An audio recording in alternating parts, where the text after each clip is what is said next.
resgatar para que ele seja a base de um novo sistema tributário. Agora, a sociedade brasileira é pouco bancarizada. Como é que fica essa questão? Não é uma questão problemática para um imposto único? Não tem dúvida. Em primeiro lugar,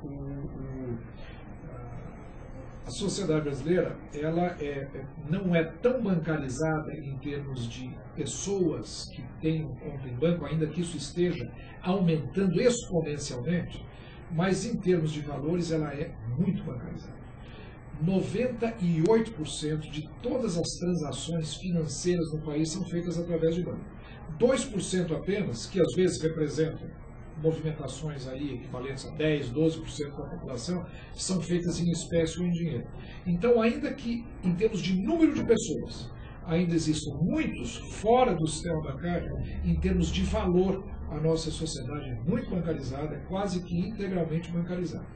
É o que muitas vezes me dizem, mas o que é que vai acontecer com aquelas populações que moram onde não existem bancos? Eles não pagam imposto? Não pagariam. Eles vão simplesmente fazer movimentação via dinheiro em espécie. E é até justo que isso aconteça, porque isso significa o quê?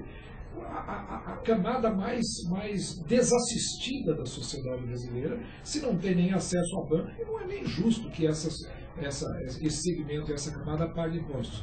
Mas 98% da sociedade, em termos de valor de produção, estarão sendo sim alcançados por um tributo sobre movimentação financeira. Mas uma dúvida, por exemplo, hoje eu, enquanto consumidor, praticamente parei de usar dinheiro, né, e uso cheque, só de cartão, né, cartão de débito, cartão de crédito, hoje paga-se qualquer coisa, né, existe até uma campanha de uma operadora de cartão de crédito que está brincando com essa coisa que usar dinheiro hoje está fora de moda, né, você tem que usar cartão para pagar alguma coisa, e realmente você paga, por causa de compra de R$8, R$5, você paga ali com cartão de débito, e realmente você praticamente não precisa mais usar dinheiro hoje, né. Aí fica a pergunta, numa sociedade onde o imposto único está em vigor, não haveria um estímulo a você começar a voltar a andar com dinheiro, cada vez mais andar com dinheiro, evitar de você usar cartão, cheque e cartão de crédito? Não, por várias razões. Em primeiro lugar, porque essa tendência de desmonetização da economia, ela é inexorável. Eu não tenho dúvida que mais algumas décadas o dinheiro vai ser uma peça de museu. Nós vamos olhar a moeda como alguma coisa que já terá desaparecido do mundo com certeza, por várias razões, conveniência, segurança, questões até de higiene, de saúde. Hoje a tendência do mundo é a informatização, né? A moeda eletrônica, a moeda bancária. Né? Isso vai acontecer inexoravelmente. Mas você me pergunta, será que o fato de você tributar a movimentação não vai reverter esse processo em direção à moeda eletrônica? Eu acho que não, E o governo pode adotar, inclusive, várias medidas até para evitar que isso ocorra. Né? O imposto único ele tem uma legislação muito simples. Né? Ao invés de volumes e volumes e volumes de regulamentação, de código tributário que existe no sistema hoje, o imposto único terá também algumas regrinhas, mas que eu acho que provavelmente caberão em 4 ou 5 páginas impressas. Né? E uma delas vai dizer o seguinte, que toda a transação econômica acima de um determinado valor, vamos supor R$2.000 ou R$1.000, seja o que for, ela só terá validade econômica se ela for realizada através do sistema bancário. Então, por exemplo, se eu vou e compro um automóvel e pago em dinheiro para não pagar os 3,5%, que não faz muito sentido, porque hoje já se paga na compra de automóvel muito mais imposto do que isso. Mas mesmo que ele queira evitar até esses 3,5%... Que ele queira sonegar, vamos dizer assim. Ele tem um desejo expresso de sonegar, mesmo pagando muito menos imposto. Mesmo pagando menos. Porque quando a carga tributária é baixa, isso é uma grande verdade. Reduz. Lógico. Quer dizer, quanto maior a alíquota, maior o estímulo à sonegação. Mas mesmo que ele seja muito sensível, que ele queira zerar a sua tributação, aí ele vai e paga em dinheiro. Aí o que acontece?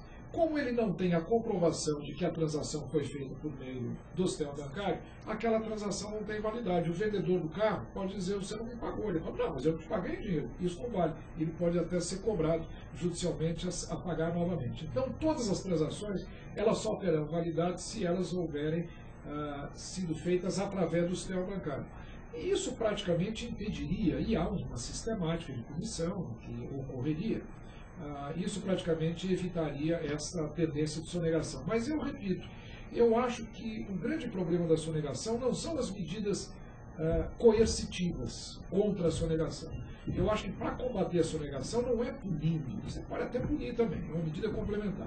O importante é você retirar o motivo da sonegação da cabeça das pessoas. E como a alíquota do imposto único é baixa, e é baixa porque todo mundo paga, o estímulo à sonegação vai desaparecer e aí provavelmente a sonegação, com certeza a sonegação seria muito reduzida, como aliás a CPMF mostrou. Praticamente não existia sonegação naquele tributo sobre movimentação financeira. Realmente, não tinha como, né?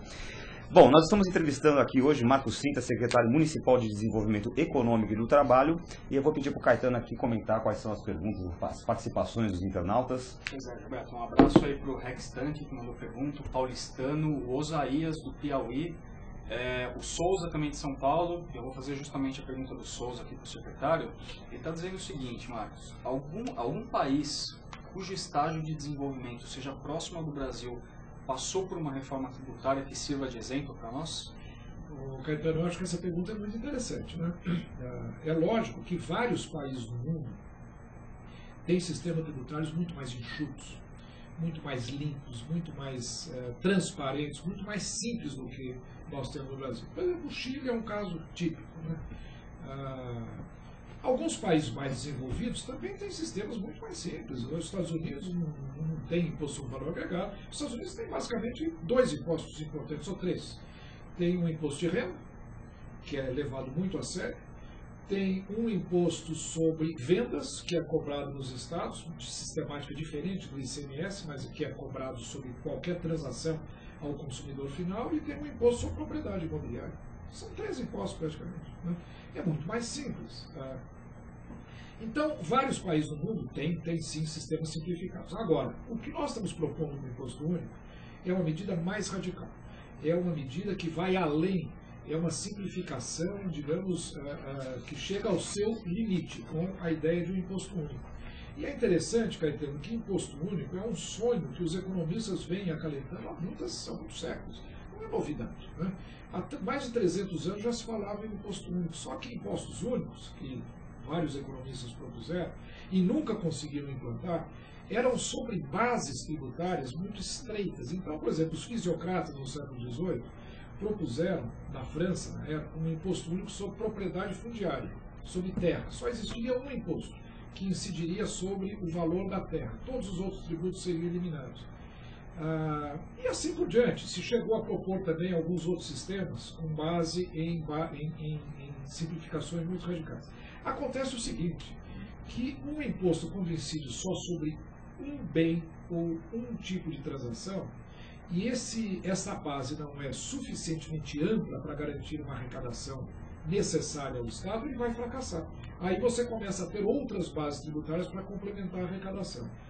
O que faz o imposto único uma sistemática moderna e, portanto, viável hoje, depois de 300 anos de se buscar essa solução, é que finalmente se descobriu uma base tributária que é muito ampla, ela chega a ser universal, que é o quê? A transação bancária. E hoje todas as transações elas se concentram no sistema bancário, diferentemente de economias antigas, onde o pagamento era feito em espécie e em dinheiro e não havia uma centralização desses valores, portanto era impossível você correr atrás de cada pessoa e cobrar o imposto cada vez que ela fizesse um pagamento. Agora, como hoje, no mundo da informática, no mundo eletrônico, todos os impostos, os pagamentos, perdão, eles são feitos de maneira centralizada no sistema bancário, nos sistemas de compensação dos bancos, a arrecadação pode ser efetuada nesses nódulos e, consequentemente, a ideia do imposto único torna-se viável. Então, é uma proposta muito moderna e, ao mesmo tempo, muito antiga. É uma proposta antiga que nunca foi viabilizada, mas que a tecnologia da informática hoje torna possível. Por isso é que é um imposto moderno, né? A pergunta de se outros países poderiam implantar o imposto único, ou se já implantaram, etc., nunca ninguém fez algo semelhante ao Brasil. Mas por uma razão muito interessante, Gilberto. O Brasil tem duas coisas muito curiosas que lhe dão um papel muito especial nessa discussão. Em primeiro lugar, para o imposto único funcionar, a sociedade precisa estar habituada a não usar moeda, não usar dinheiro, a usar banco. E o Brasil é uma das economias mais desmonetizadas do mundo. E mais avançadas também em termos de tecnologia bancária. Em termos de tecnologia bancária. Esse era o segundo quesito. Então, para o imposto único funcionar, você tem que ter tecnologia bancária avançada e uma sociedade que esteja habituada a não usar dinheiro no bolso. E o Brasil atende esses dois quesitos. Sabe por quê? Porque durante 30 anos nós tivemos uma inflação muito alta. A inflação muito alta ensinou as pessoas a não usar dinheiro, porque o dinheiro derretia no seu bolso. 1% ao dia. Você ganhava dinheiro, você ou gastava rapidamente no tempo da hiperinflação, nós chegamos a ter inflações mensais de mais de 30% ao mês, mais de 1% ao dia. Então, quando você recebe o seu dinheiro naquele tempo, você corria para gastar, para o dinheiro não perder valor. Ou ficava no banco aplicado. Ou então depositava no banco. O famoso overnight. O overnight, que te dava juros diários. E com isso, os bancos desenvolveram uma tecnologia fantástica para captar esses recursos, movimentar os recursos, e ao mesmo tempo, a sociedade brasileira se habituou a não usar dinheiro, a usar o cheque, o cartão, enfim, transações bancárias. Então, por isso é que o Brasil hoje tem uma condição ímpar, única no mundo, de implantar a ideia do imposto único com sucesso. E não podemos perder essa oportunidade, e estamos perdendo, porque a ideia é debatida, mas ainda não ganhou, digamos, um apoio maciço da sociedade para que o Congresso aprove uma reforma tributária nesses moldes. Agora, eu vou fazer uma pergunta curiosa para você que me ocorreu agora.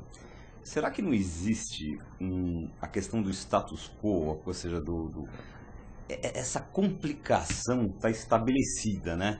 E o ser humano tem essa característica curiosa, né, de que mesmo quando a coisa é ruim, você mexer no ruim, às vezes é mais fácil você ficar com o ruim do que ter todo o trabalho. Quer dizer, imagina, existem sistemas, existem empregos, existem pessoas, enfim, existe todo um status quo envolvido aquilo que você está falando nesse programa, né? São departamentos de empresas, são escritórios de contabilidade, são estruturas dentro do governo, enfim, existe todo uma massa aí que se movimenta em cima dessa estrutura arcaica, dessa estrutura prejudicial, que promove esse caos.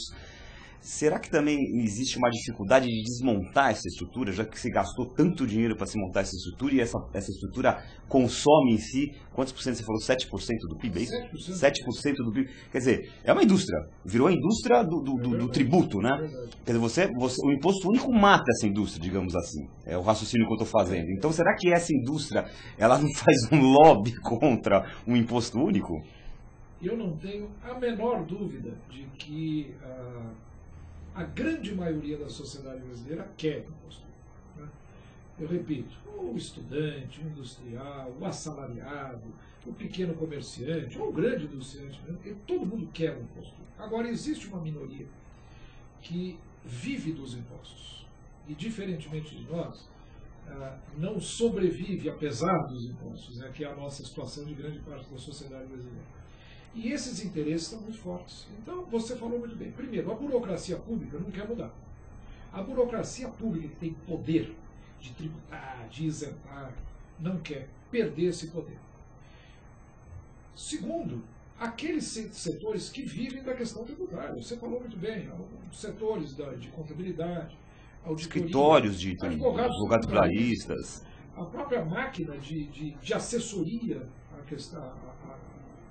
questões tributárias,